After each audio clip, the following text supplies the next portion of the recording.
আসসালামু আলাইকুম। Hello everyone, কেমন আছেন সবাই?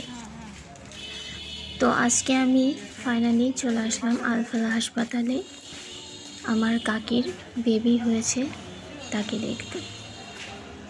এ পর্যন্ত তাকে আমি দেখি নাই, প্রত্যেকেই গেছে, সবাই দেখেছে, বাট আমি এখনও যাই নাই। আজকে তারা বাসায় চলে যাবে, তাই ফাইনালি তাকে দেখতে আসলাম।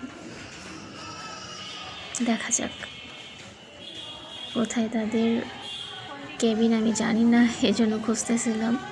এই তো সামনের দিকে,